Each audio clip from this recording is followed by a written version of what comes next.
नमस्कार, मी प्रज्ञा करजवकर. सर्व प्रेक्षकांना जय महाराष्ट्र. बातम्यांचा घेऊया वेगवान आढावा.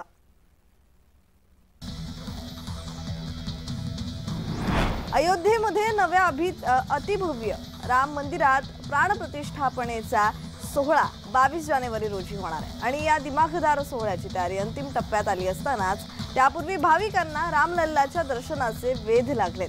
सध्या अयोध्येमध्ये दररोज 80,000 भाविक दर्शनासाठी येत असल्याचा अंदाज असून प्राणप्रतिष्ठापनेनंतर हा आकडा 2 लाखांवर जाण्याची शक्यता वर्तवण्यात येते.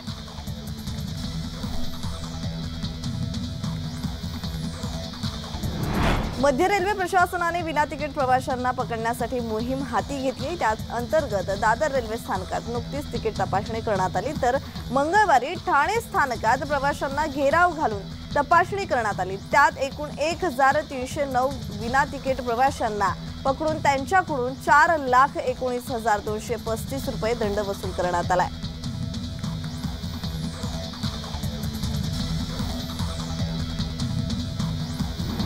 नववर्षाचे स्वागत करण्यासाठी मुंबईतील समुद्रकिनारी व इतर ठिकाणी हजारोंच्या संख्येने पर्यटक दाखल होतात.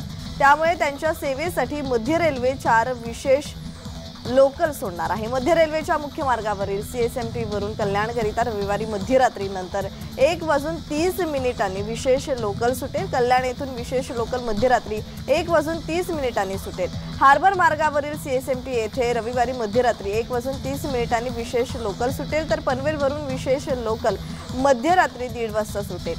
या 4ही लोकल सर्व स्थानकात थांबतील.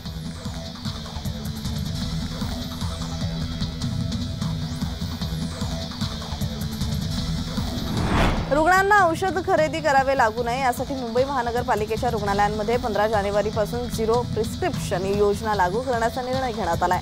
मात्र मागील अनेक महिन्यांपासून वैद्यकीय साहित्य, जीवनरक्षक औषधे, दूध आणि अन्न पुरवठ्यासंदर्भातील तब्बल 1714 निविदा प्रक्रिया प्रलंबित आहेत. त्यामुळे रुग्णांना औषधे, दूध आणि अन्नपदार्थ उपलब्ध करण्यासाठी रुग्णालय प्रशासनाला तारेवरची कसरत करावी लागत असून याचा फटका लाखो मुंबईकरांना बसत असल्याची टीका काँग्रेसच्या माजी नगरसेवकांनी केली आहे.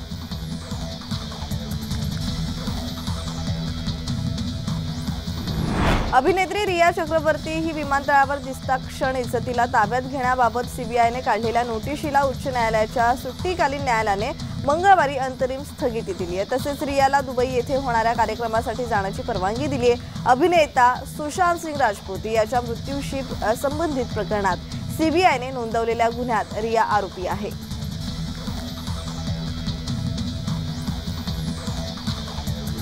राज्यात हळूहळू कोरोना रुग्णांच्या संख्येत वाढ होते. राज्यात मंगळवारी 37 नवे रुग्ण आढळले असून यामध्ये मुंबईमध्ये 19 रुग्ण आहेत. त्याचप्रमाणे राज्यातील सक्रिय रुग्णांची संख्या 168 वरून 194 इतकी झालेली आहे. तर राज्यातील रुग्णांची संख्या 81,72,200 इतकी झाली. राज्यात सोमवारी 28 नवे रुग्ण सापडले असताना मंगळवारी त्यात वाढ होऊन 37 नवे रुग्ण सापडलेत. यामध्ये मुंबईमध्ये सर्वाधिक म्हणजे 19, पुण्यात 26, हिंगोलीत 3, रायगड व नवी मुंबईमध्ये प्रत्येकी 2, ठाणे पालिका, जळगाव, कोल्हापूर, मनपा, त्याचबरोबर नांदेड, नागपूर पालिका हद्दीत प्रत्येकी 1 रुग्ण सापडलाय.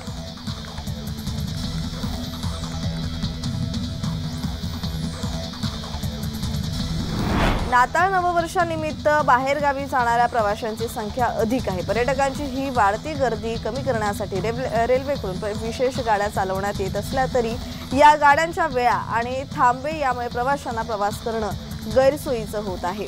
कोरोना काळानंतर नागपूर मडगाव विशेष एक्सप्रेस पूर्ववत करण्यात आली, मात्र या गाडीला सावंतवाडी थांबा देण्यात आलेला नसल्याने प्रवाशांचे हाल होत आहेत.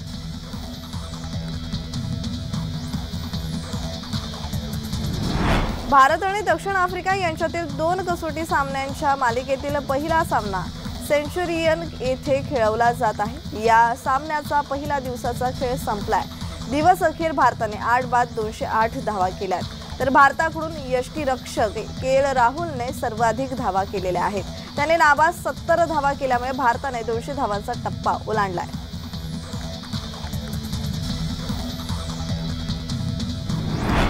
चांदवड तालुक्यातील वडनेर या गावातून येवला कोपरगाव येथील शेतकऱ्यांसाठी पाटाला पाणी सोडण्यात आलं होतं, मात्र वडनेर गावाजवळ पाईपलाईन फुटल्याने लाखो लिटर पाणी वाया गेलंय. नाशिक मुंबई महामार्गावर पाणीच पाणी साचल्याने जणू काही पावसाळ्यासारखी परिस्थिती निर्माण झाली। त्यामुळे नागरिकांना सुद्धा या पाण्यातून मार्ग काढावा लागतोय। साधारणतः 1 ते 2 तासानंतर ही पाईपलाईन बंद झाल्याने महामार्गावरचे पाणी थांबलंय।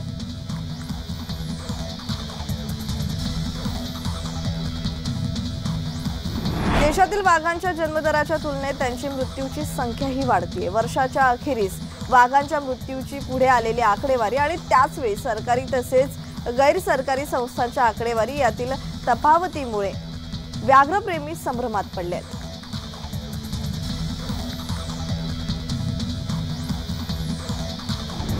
आंतरराष्ट्रीय ख्यातीची कुस्तीपटू विनेश फोगाट हिने मंगळवारी खेलरत्न आणि अर्जुन सन्मान केंद्र सरकारला परत केलाय। कुस्ती महासंघावर ब्रिजभूषण शरण सिंग यांच्याशी संबंधित संजय सिंग यांची निवड झाल्याने या खेळाडूने आक्रमक पवित्रा घेतला आणि हे 2 सन्मान परत करताना तिने पंतप्रधान नरेंद्र मोदी यांना 15 पानांचं पत्र लिहिलं आहे। तत्पूर्वी बजरंग पुनिया आणि वीरेंद्र सिंग यादव यांनी पद्मश्री सन्मान परत केले होते।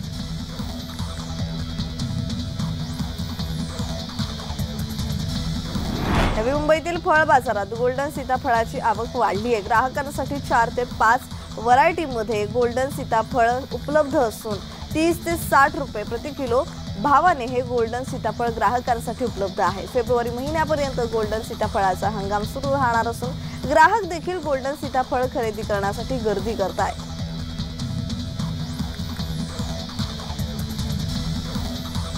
काही दिवसांवर येऊन ठेपलेल्या राम मंदिर उद्घाटनाच्या निमित्ताने देशात सगळीकडे रामलल्लाचा जल्लोष करण्यात येतोय। काही ठिकाणी कळस यात्रा तर काही ठिकाणी मंदिरात पूजा करण्यात येते। तर मुंबईहून एक मुस्लिम तरुणी पायी अयोध्येला निघाली आहे। मंगळवारी सायंकाळच्या सुमारास चांदवड येथून मालेगावकडे ती रवाना झाली। त्या तरुणीचे नाव शबनम शेख असून तिच्याबरोबर 2 तरुणही आहेत।